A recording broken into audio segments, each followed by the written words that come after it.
Hello, welcome back. आज मैं आपके बीच शेयर करने जा रहा हूँ about wave function, either normalised और ऑर्थोगोनल। जैसा कि वेव फंक्शन क्वांटम केमिस्ट्री का एक इम्पॉर्टेंट टर्म है और उसी से रिलेटेड मैं आपके बीच शेयर करने जा रहा हूँ आज की topic normalised and orthogonal wave function. ठीक है, यहाँ पे ऑर्थोगोनल और नॉर्मलाइज्ड को समझने से पहले हम लोग पहले समझते हैं कि साई जो वेव फंक्शन है वो है क्या, उसकी क्या है, क्या फिजिकल सिग्निफिकेंस है। तो इससे रिलेटेड मैंने ऑलरेडी अपलोडेड एक वीडियो मेरी अपलोडेड है जिसमें मैंने बहुत अच्छे से समझाया है। इसकी लिंक डिस्क्रिप्शन में दी रहेगी, ऑफ कोर्स वहां से जाके आप चेक कर सकते हैं। फिर भी थोड़ी सी मैं यहाँ पे आपके बीच शेयर करता हूँ। कहता है कि as we already know that, जैसा कि हम पहले से जानते हैं, the wave function psi represents the state of a particle. State of a particle कहने का मतलब हुआ कि साई जो होता है वो एक कंप्लीट इंफॉर्मेशन देता है, जस्ट लाइक पोजीशन, यानी कि कोई पार्टिकल है उसकी पोजीशन क्या है, उसकी मोमेंटम क्या है, स्पीड क्या है, ये बताता है वेव फंक्शन। और कहता है कि साई जो है डिपेंड करता है किस पर, spatial coordinates, that is x y z, and time पर। साई जो मेरा है ये तीन चीज इस पर डिपेंड करता है। फिर कहता है ऑल्दो, यद्यपि psi has no direct physical meaning. ठीक है, साई का कोई फिजिकल मीनिंग नहीं होता, लेकिन साई का जो स्क्वायर अगर ले लें, यानी मॉड्यूलस ऑफ साई स्क्वायर, तो उसके पास फिजिकल मीनिंग होता है। और फिजिकल मीनिंग कहने का इन सेंस क्या है कि साई स्क्वायर जो बताता क्या है कि probability of finding particles in a system, यानी साई स्क्वायर अगर लेते हैं तो वो बताता है कि किसी सिस्टम में पार्टिकल है या नहीं है। और ऑफ कोर्स वहां पे पार्टिकल होगा ही होगा, यानी उस पॉइंट पर, जिस पॉइंट पे हम लोग पता करना चाहते हैं कि इलेक्ट्रॉन या फिर पार्टिकल है या नहीं, वो साई स्क्वायर हमें बताता है। ठीक है, आई होप यहाँ पे आपको समझ आया। अभी हम लोग देखेंगे कि कैसे कोई वेव फंक्शन नॉर्मलाइज्ड होता है और ऑर्थोगोनल होता है। ठीक है, चलिए देखते हैं नॉर्मलाइज्ड वेव फंक्शन। चलिए हम लोग यहाँ पे देखते हैं नॉर्मलाइज्ड वेव फंक्शन क्या है। ठीक है, तो कहता है कि a wave function is said to be normalised, उसे हम नॉर्मलाइज कहेंगे। कब कहेंगे? तो कहता है व्हेन, जब the total probability of finding a particle, probability of finding a particle और electron, we can say anywhere या फिर at any point in a space और a system is equal to 1। यानी कि प्रोबेबिलिटी ऑफ फाइंडिंग पार्टिकल अगर वो equal हुआ 1 का, तो वो कहलाएगा नॉर्मलाइज्ड वेव फंक्शन। ठीक है, तो उसी को मैंने यहाँ पे लिखा है एक, ये तो हो गया लैंग्वेज में, ये हो गया मैथमेटिकल टर्म।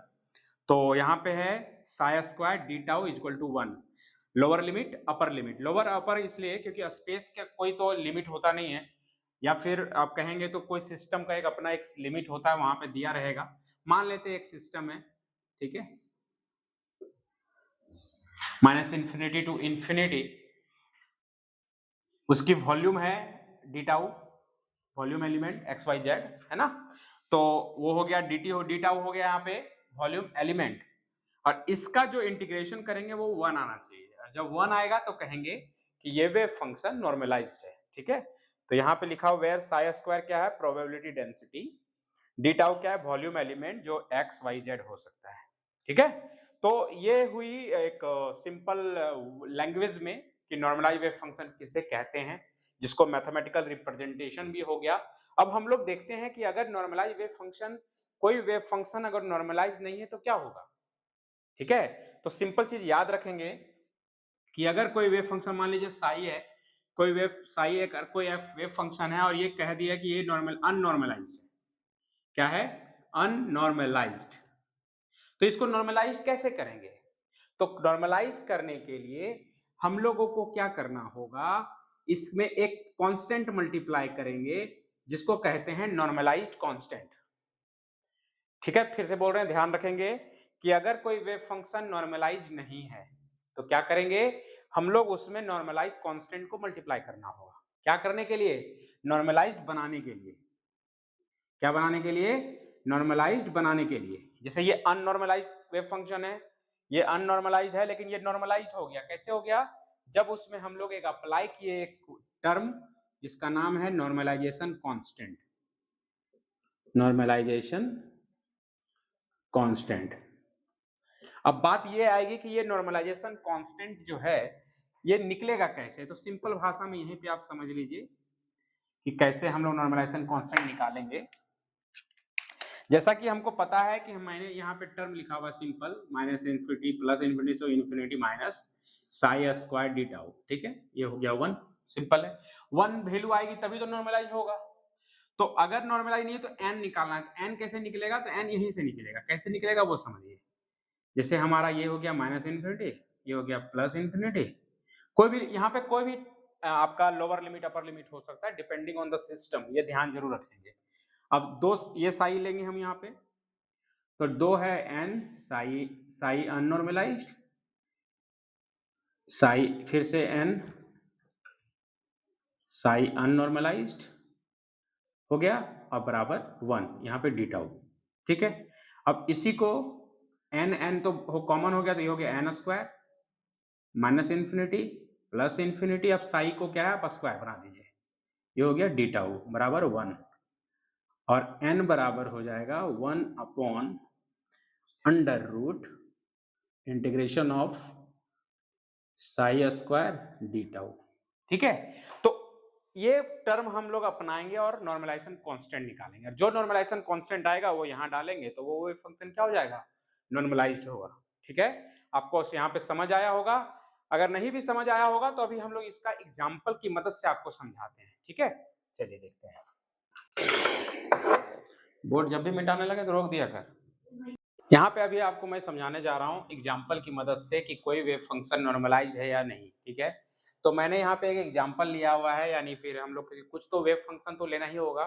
तो वेव फंक्शन किसका लिया है, let for one dimensional particle in a box of length l, मतलब कोई वैसा वेव फंक्शन लेना है जिसमें पार्टिकल जो है वन डायमेंशनल बॉक्स में है और उस बॉक्स की जो लेंथ है वो l है, ठीक है, यानी वॉल्यूम 0 to l ले लेंगे हम लोग।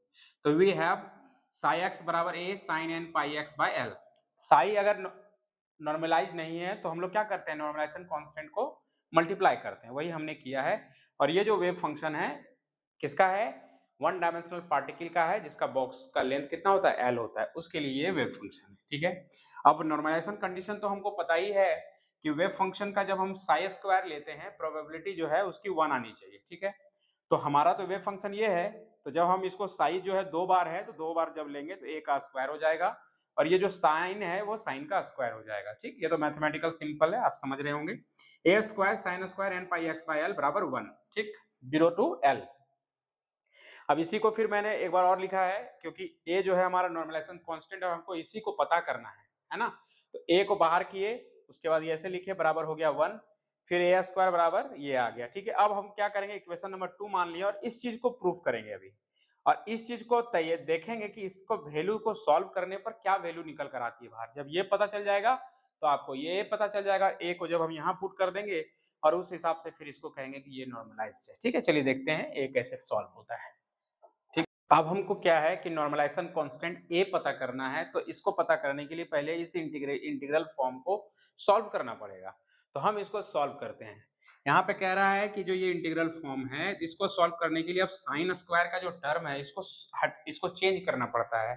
तो चेंज किस फॉर्म में करेंगे, हम लोग इस फॉर्म में करेंगे कि साइन स्क्वायर बराबर होता है 1 minus cos 2x by 2 dx। ये फॉर्मूला है, ये dx हटा दीजिए, ये फॉर्मूला है, इसको याद रखना पड़ता है। तो अब इसी चीज का टर्म इसमें हम बैठा दिए यहाँ पे, ठीक है। जब ये बैठ गया तो 1/2 को बाहर कर दिए, 1/2 को बाहर कर दिए तो ये जो 1 का फॉर्म है dx इसको दे दिए, तो ये आ गया dx। 1/2 इसके साथ भी है, इसके साथ भी है, तो इसके साथ भी छोड़ दिए, cos 2 n pi x by l dx हो गया। अब ये होने के बाद dx का इंटीग्रेशन होता है x, जो यहाँ मैंने लिख दिया है, यहाँ पे हाफ नहीं है, हाफ यहाँ पे रख दीजिए। उसके बाद हाफ cos का होता है माइनस साइन, तो माइनस माइनस क्या हो गया प्लस, तो प्लस हो गया तो हो गया sign 2n pi x by l। और इसके अंदर जो कांस्टेंट होता है वो होता है 1/a, ठीक है। जैसे कहने का मतलब है कि जैसे मान लो साइन ax अगर है, जब इसका इंटीग्रेशन हम लोग करते हैं तो ये हो जाता है 1/a cos ax, समझे, ऐसे हो जाता है। तो 1/a, तो उसी तरह जो 2n पाई बाय l है वो 1/a होगा, तो 1/a 2n pi by l। अब क्या करेंगे, अब इसी को हम लोग आगे लेके चलेंगे, ये हो जाएगा 1/2 l माइनस 0, तो एल आप रख सकते हैं यहाँ पे, l/2 हम लोग डायरेक्ट कर देते हैं, ठीक है, l/2 प्लस हाफ।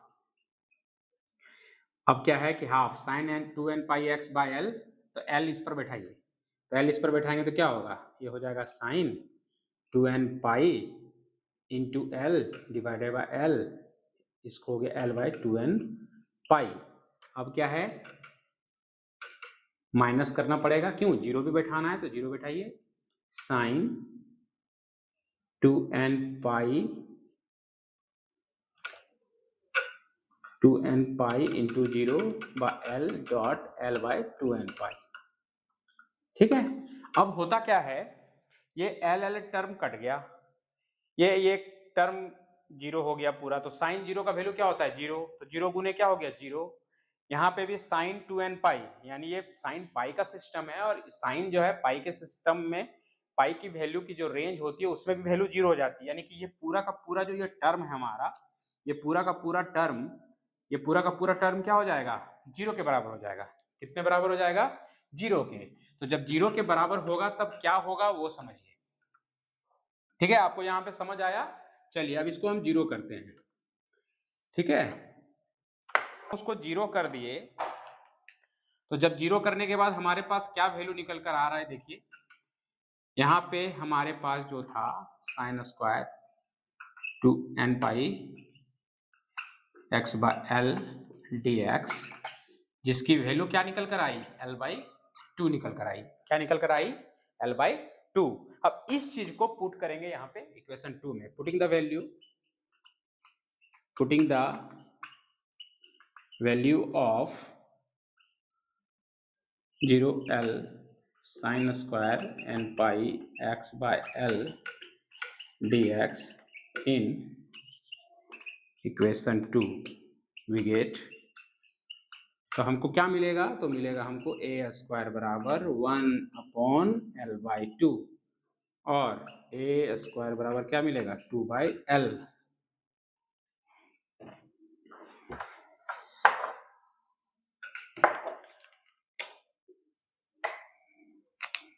और a बराबर हमको क्या मिल गया, √2/l। तो ये है हमारा रिक्वायर्ड नॉर्मलाइजेशन कांस्टेंट। अब इसको इक्वेशन 1 में पुट करेंगे, पुट इन इक्वेशन 1 a बराबर √2/l, देन वी गेट, हमें क्या प्राप्त होगा कि साई x बराबर √2/l sign n pi x by l, ठीक है। तो ये हमारा अब जो हुआ नॉर्मलाइज्ड कांस्टेंट हुआ, ये हुआ नॉर्मलाइज्ड कांस्टेंट, और ये जो वेव फंक्शन क्या हो गया, नॉर्मलाइज्ड हो गया। आई होप आपको समझ आया। नॉर्मलाइज्ड वेव फंक्शन क्या है, जिसकी प्रोबेबिलिटी डेंसिटी की वैल्यू क्या होगी, 1 होगी। अब उस केस में जब हम इसका करेंगे साई स्क्वायर, तो आपको पता ही चल ही गया यहाँ पे कि साई स्क्वायर जब किए तो ये जब सॉल्व करते हैं तो क्या निकल कर आ रहा है ना। तो ये जब सॉल्व करके निकल आ रहा है तो ध्यान रखेंगे ये हो गया नॉर्मलाइज्ड कांस्टेंट, और जैसे ही नॉर्मलाइज्ड कांस्टेंट जब मल्टीप्लाई हुआ अननॉर्मलाइज्ड वेव फंक्शन में तो वो हो गया नॉर्मलाइज्ड। हेंस इस प्रकार ये कैसा वेव फंक्शन है, नॉर्मलाइज्ड वेव फंक्शन है। समझ गए। चलिए हम नेक्स्ट देखेंगे कोई वेव फंक्शन ऑर्थोगोनल है तो कैसे है, ठीक है। चलिए अब समझते हैं ऑर्थोगोनल वेव फंक्शन, ठीक है, सिंपल भाषा में समझेंगे। ऑर्थोगोनल वेव फंक्शन कहता है कि the two wave function are said to be orthogonal if their overlap integral over the entire space is zero. मतलब ऑर्थोगोनल वेव फंक्शन उसे कहेंगे कि जब हम इंटीग्रल करेंगे दो वेव फंक्शन का तो उसकी वैल्यू जीरो आनी चाहिए, ठीक है। ध्यान रखेंगे दो वेव फंक्शन लेंगे जिसमें जैसे हमने लिखा साई आई साई जे, जिसमें आई और जे का वैल्यू इक्वल नहीं है। अगर इक्वल रहेगा तो फिर वो नॉर्मलाइज्ड हो जाएगा। ध्यान रखेंगे इक्वल नहीं होना चाहिए, ठीक।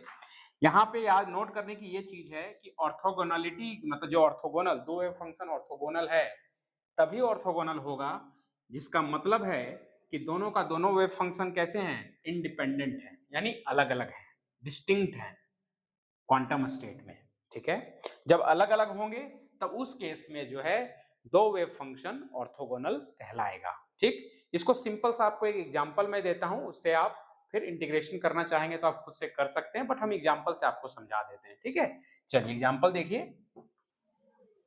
चलिए यहाँ पे हमने लिया है, देखिए ये 1D बॉक्स L का psi x root 2 by l sine n pi x y, ये एक नॉर्मलाइज वेव फंक्शन है। अब नॉर्मलाइज है या नहीं, इसको भी आप प्रूफ करके पता कर सकते हैं ये नॉर्मलाइज है या नहीं, लेकिन हम यहाँ भी ऑर्थोगोनल आपको समझा रहे हैं। देखिए उसका कहता है यहाँ पे जो साई एक्स है बराबर रूट 2 बाय एल साइन, अब n की वैल्यू हम अगर अभी 1 ले लें, कितना ले लें 1 pi x by L d x. ठीक है, ये तो एक कंडीशन हो गया। दूसरा कंडीशन ये 1 के लिए है ना, 1 के लिए अगर हम दूसरे कंडीशन में 2 ले लें, root 2 by l sine 2 pi x by L d x, equation number 2। अब ये दो देखिए यहाँ पे आपको समझ आ रहा होगा कि दोनों का दोनों जो हमारा वेव फंक्शन है दोनों डिफरेंट है, डिफरेंट स्टेट के लिए है ना। तो जब डिफरेंट स्टेट के लिए जब इसका आप इंटीग्रल लोगे और इंटीग्रेशन करोगे तब इसकी वैल्यू 0 आती है, तब कहेंगे ऑर्थोगोनल है। अगर नहीं आती है तब कहेंगे ऑर्थोगोनल नहीं। ये देख सिंपल सा इंटीग्रेशन का कंडीशन है यहाँ पे और कुछ नहीं। तो यहाँ पे समराइज अगर करें तो सिंपल ध्यान रखेंगे, नॉर्मलाइज वेव फंक्शन उसे कहते हैं जिसकी प्रोबेबिलिटी डेंसिटी कितनी आएगी 1 आएगी। ठीक है, और ऑर्थोगोनल किसको कहेंगे, जब प्रोबेबिलिटी यानी जब आप प्रोबेबिलिटी लोगे यानी दो वेव फंक्शन का जब इंटीग्रल लोगे तो उसकी वैल्यू कितनी आएगी 0 आएगी। आई होप यहाँ पे आपको ये समझ आया, नॉर्मलाइज वेव फंक्शन एक और एक ऑर्थोगोनल वेव फंक्शन। हम लोग मिलते हैं नेक्स्ट वीडियो में एक नए लेक्चर के साथ। अभी के लिए थैंक यू।